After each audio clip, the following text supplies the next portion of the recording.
Bagaimana cara menguatkan pada jiwa supaya persoalan itu mudah kita terima dan suasana hati menjadi lapang, selain mengingat kenikmatan yang telah Allah berikan, berupaya meyakinkan diri bahwa persoalan itu ya kita bisa terima dengan baik, maka turun ayat keduanya. Lanjutkan ya.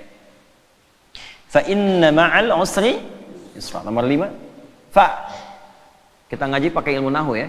Fa harfu atfin rabitin baina syai'aini bila hudud.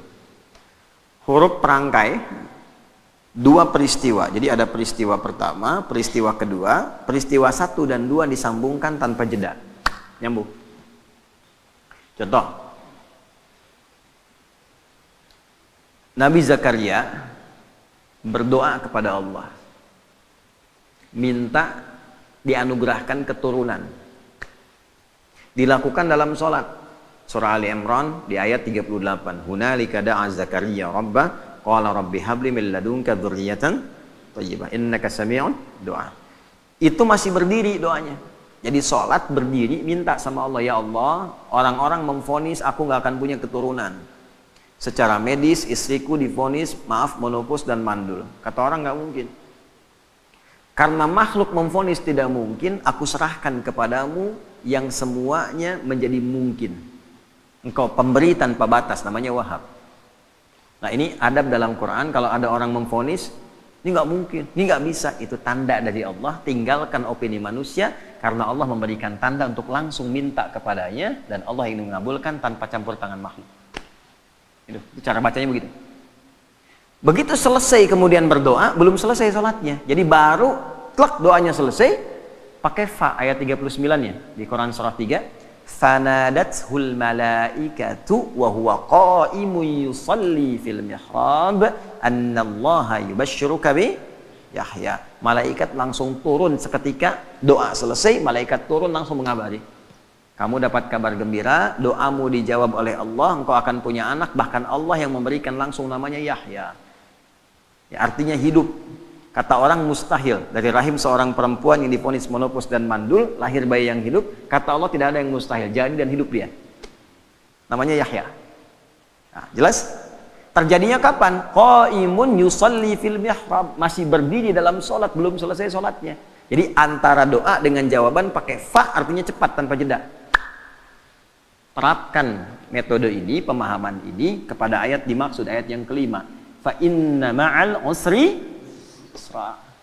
Kalau sedang punya masalah, sedang dialami, ingin melapangkan hati, cepat, jangan pakai jeda. Inna ma'al usri yusra. Seringkali kita baca terjemah, tapi tidak dialihkan ke bahasa psikologi. Sungguh di dalam kesulitan itu ada bahasa gampangnya begini, pasti selesai. Gitu. Setiap masalah ada solusinya, bahasa gampangnya pasti selesai. Kalau Anda menghadapi masalah, apapun itu, seberat apapun, cepat katakan, jangan pakai jeda. Pasti selesai. Nggak ada yang nggak ada solusinya. Insya Allah selesai. Katakan dulu. Ya. Bahkan nanti banyak ditemukan di Quran itu pakai kul, katakan. Jadi kalau hati kita masih ragu, belum keluar, keluarkan dengan lisan, katakan dengan lisan. Pasti selesai, pasti bisa. Saya bisa. Itu kita punya ayatnya, yang praktekkan orang Jepang, orang Korea. Dulu tahun 96-97 itu ada acara di TPI, ya Benteng Takeshi namanya. Ya, Benteng Takeshi itu yang pakai tank tembak-tembakan itu. Begitu mau menaklukkan bentengnya itu, kan langsung itu pemandunya mengatakan, kamu bisa, kamu bisa, kamu bisa. Dipakai itu tuh. Lalu Korea melihat anak-anak TK di Korea itu disandingkan dengan kemajuan Jepang, dibawa ke suasana penjajahannya, dibawa di dunia edukasi, diambil di dunia positif. Jadi begitu masuk, sebelum masuk kelas harus mengalahkan Jepang. Kita bisa, kita bisa. Akhirnya sampai sekarang terjadi. Ya, Jepang bikin Honda, ya Korea bikin Hyundai. Hyundai bacanya Hyundai. Kemudian sana masuk Piala Dunia, ini pun mesti masuk Piala Dunia. Sekarang kita impor pelatihnya gitu kan. Maju sekarang. Itu cuma satu kalimat, cuma satu ayat di Quran, inna ma'al usri. Pasti bisa. Coba bawa tuh di dunia olahraga, pasti bisa. Ya. Kalau bawa atlet ini bisa, nggak ada yang nggak bisa, bisa. Nah katakan itu. Waduh, tapi ini mah lawannya. Katakan, tidak ada yang tidak mungkin. Bisa, bisa aja dulu gitu. Perkara nanti melawannya bagaimana, itu ikhtiar. Bisa aja dulu. Ya. Lakukan dulu, tugas sempurnakan, misi selesaikan. Ya. Yang pertama dilakukan itu tanamkan pada diri kita, ini bisa, nggak ada yang nggak bisa. Nah itu seorang muslim begitu. Dan itu digunakan sifat ta'zimun nafsi. Bahasa bebasnya gini, kamu masih nggak yakin dengan saya? Katanya iman. Kau beriman sama saya, tapi ragu dengan ketentuan saya. Berarti kurang sempurna imannya. Ya. Nah kalau masih ragu, dikuatkan yang kedua. Ini bukan pengulangan, di Quran nggak ada pengulangan. Kaidahnya berbunyi begini. Takkidun limaknan jadid, taksisun limaknan jadid. Jadi kalau ada seperti diulang, itu sebetulnya penguat kepada makna yang baru, beda dengan yang sebelumnya. Contoh di surat Ar-Rahman itu, fabi ayyi ala'i rabbikuma tukadziban. Berapa kali disebutkan itu?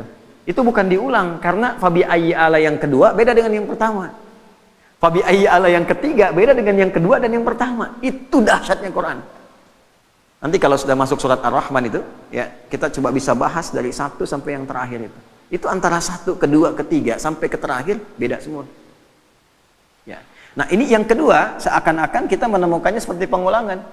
Satu, fa inna ma'al usri yusra. Dua, inna ma'al usri yusra. Bagaimana menerjemahkannya? Ya, katakan pada dirimu, masalah ini pasti selesai. Tidak ada masalah yang tidak ada solusinya. Kalau kamu belum yakin juga, nah tegaskan pada jiwamu, pasti selesai. Gitu. Jelas? Tidak. Kalau belum yakin juga, tegaskan pada jiwamu. Innama, pakai taukid lagi. Ya, gini, pakai ilmu alatnya. Alatnya namanya di i'rab. Inna harfu nasbin wa taukidin tansibul isma wa tarfa'ul khabara mabniyun 'alal fathi la mahalla lahu minal i'rabi. Ya, paham? Tidak.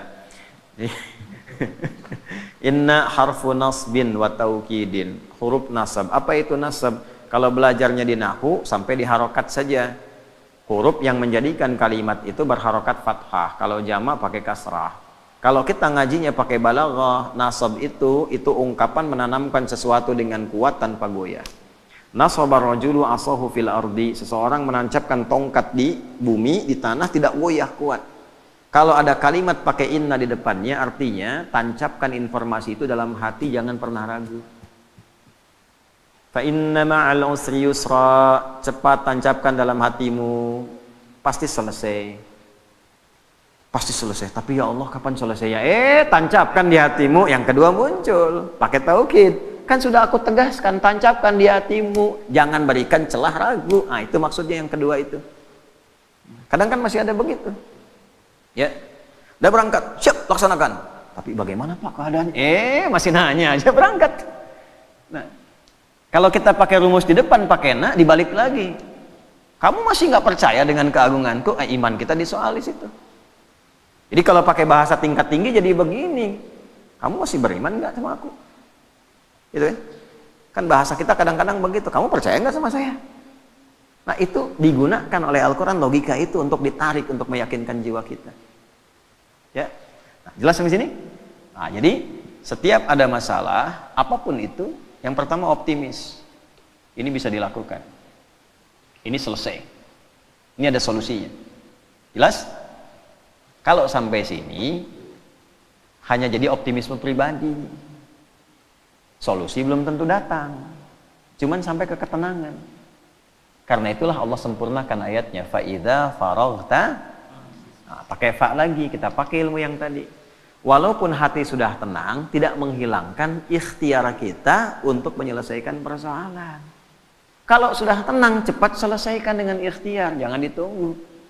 Alhamdulillah ya Allah, saya sudah tenang, terima kasih ya Allah, kini giliran mau menyelesaikannya. Oh tidak, Allah menuntun kita yang ikhtiar, pakai ilmunya, pakai tenaganya.